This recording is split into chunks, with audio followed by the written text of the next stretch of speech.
احنا جايين مطعم اكلي لحوم اي حيوان في الحياة. انا جاية كينيا علشان اشوف الحيوانات في بيئتها الطبيعية واستمتع بيهم في بيئتهم الطبيعية، مش عشان اكلهم. صباح الخير او مساء الخير عليكم. يلا نكمل فلوج اول يوم في كينيا. هو اليوم ده ما بيخلصش بقى ولا ايه؟ How do you pronounce it? Is it carnivore or carnivore?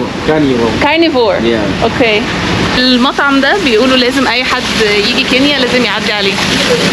What's your name? What's your Wesley. Wesley? Yeah. احنا الراجل ده هريناه تصوير معانا، هو اللي قاعد على مدخل المطعم، فكل اللي يدخل لازم يتصور معاه الاول. Thank you Wesley. You're welcome.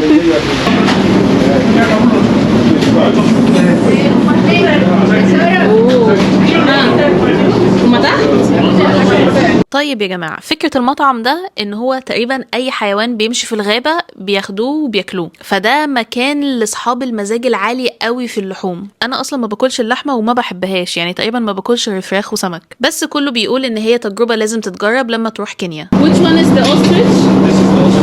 This is the ostrich. Okay. And the rest of the meat? That's turkey, Turkey, ostrich, ostrich, the beef, beef. Okay. lamb, Lamb. Okay. Food. Okay. And where is the halal food? completely separate. Okay. Yes. Then all the other meats are halal. All the other meats are halal. Then chicken is being cooked on the back, oxtail, gizzard, liver, everything else. As well halal. Yes, all halal. All halal. Okay. Thank you. طب والله طلع حلال. اللي قصادكوا دي لستة اللحوم اللي موجودة على المنيو في هذا اليوم، وعادة بيبقى كمان عندهم على المنيو لحم تماسيح، بس هما في نظام حلو عندهم في المطعم في موضوع الأكل الحلال. لما بتقعد على الترابيزة بتختار لون علم بيتحط على الترابيزة بتاعتك من ضمن كذا لون. لو اخترت اللون الأحمر ده معناه إنه هينزل لك جميع أنواع اللحوم الموجودة بما فيها الخنزير، ولو العلم الأخضر ده معناه إن الترابيزة دي للأكل الحلال فقط، يعني مش بيتحط أي لحوم خنازير. وعلى ما أتذكر كان في كمان لون أبيض وأورنج، بس مش فاكرة بصراحة كانوا بتوع إيه. وصدق او لا تصدق عندهم حاجات نباتيه للناس اللي ما بياكلوش لحوم اصلا. طول بقى ما انت رافع العلم على الترابيزه اللحوم هتفضل تنزل لك، واول ما تشبع ترفع رايه الاستسلام خلاص. قطوطة صغنطوطة. ايه ده؟ ايه ده؟ انتي تلاقيكي هنا مقضياها كل ما لذة وطاب. تماسيح بقى، غزال، حمير. سيبي يا توتة. شايفين يا جماعه العلامه دي؟ ايوه، النتشه الصغيره اللي في ودنها دي معناها ان القطه دي متعقمه. حتى في كينيا القطط بتتعقم. ايوه، يعني البلد اللي كلها غابات واللي كلها بيئه طبيعيه اصلا برضو بنعقم القطط، وكمان لو في كلاب هتبقى متعقمه. زي ما اتكلمت في الفيديو اللي قبله، هو في فرق ما بين الحيوانات المستأنسه او الاليفه وما بين الحيوانات البريه اللي عايشه في الغابه. مع ان وجود الحيوانات الاليفه حوالينا مهم جدا للتوازن البيئي، لان هم بيصطادوا الحيوانات الاصغر منهم زي الفئران والقوارض بشكل عام، بس هم كمان معتمدين اعتماد كبير جدا في غذائهم على البني ادمين. فبما ان نسبه تكاثرهم كبيره بشكل مهول، فلازم على الاقل جزء منهم يتعمل لهم تعقيم عشان نقدر نعمل كنترول على عددهم ونقدر نوفيهم احتياجاتهم. تعالي اما تكبري يا كده. شكرا. احلى حاجه اتعلمتها في السفر لوحدي بجد هي كميه الناس اللي ممكن اتعرف عليهم واحبهم في سفريه واحده. So yours? So they don't have any crocodile. Yes. So yours? مش كروكودايل حسموها. Yes. And remember for the meat, your stomach is your limit. Eat all you can until the last person on the table has had enough. You surrender by putting the flap down like this. Now this means no more meat. You've had enough. What time you close? Yes. Hakuna matata. Hakuna matata. But as long as the flag is up, we bring you more and more. Then after the meat, we bring you desserts of your choice, still part of the package. But all drinks are extra charges. So before we start, do you have any vegetarian? No.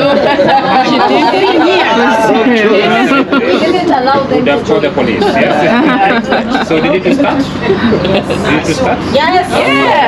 على ما الاكل ما ينزل قمت اخد جوله في المكان، وحابه بصراحه اني اتكلم عن موضوع الاكل الحلال. اقول كده رأي خاص بيا. انا كنت فاكره ان الاكل الحلال في المطعم ده يعني مذبوح على الشريعه الاسلاميه، والجروب اللي انا طالعه معاه كل الناس عارفين ان الاكل اللي هناك الحلال حلال، بس بعد ما اكلنا واتكلمت مع الناس اللي بتشتغل هناك اكتشفت نقطة مهمة اعتقد ان دي ممكن يبقى عليها خلاف. هم عندهم الحلال معناه انه مش مخلوط بلحم خنزير، لكن الاكل نفسه مش مذبوح بالشريعة الاسلامية. انا بصراحة في الحالة دي مش عارفة مسموح ناكل اللحوم دي ولا لا، خصوصا ان هم ممكن ينزلوا لنا لحم تمساح عادي، في حين ان احنا برضو شرعا المفروض مش بناكل اي حيوان عنده انياب. طبعا الناس اللي بتحب تجرب اي حاجة دي حاجة راجعة ليهم، بس انا بتكلم عن شرعا المفروض ايه الصح. وفي رأي بيقول ان لو اغلبية سكان البلد يؤمنوا بكتاب من الكتب السماوية فكل اللي علينا ان احنا نسمي الله قبل ما ناكل وناكل عادي، خصوصا ان احنا في بلد غريبة ومش بيبقى فيه اختيارات كتيرة موجودة. فياريت لو حد بيفهم في المواضيع دي يقول لنا الصح ايه.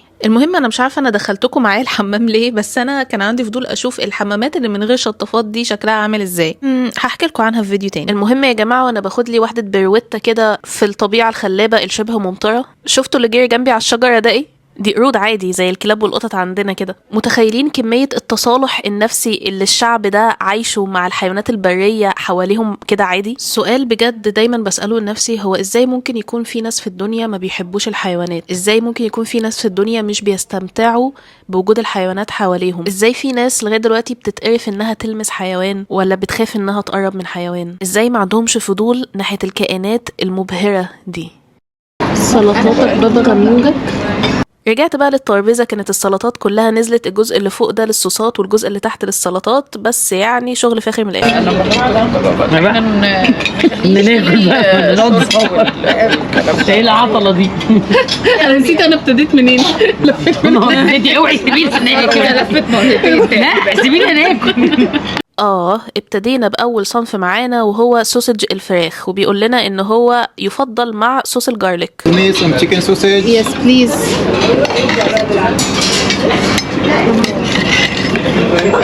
It goes with the garlic sauce. Okay. بعد كده نزلوا بالفراخ المشوية، وتقريبا دول كده الحاجتين الوحيدتين اللي اكلتهم. Chicken. Yes please. انا عايزه ابلع اي حاجه. Yes please.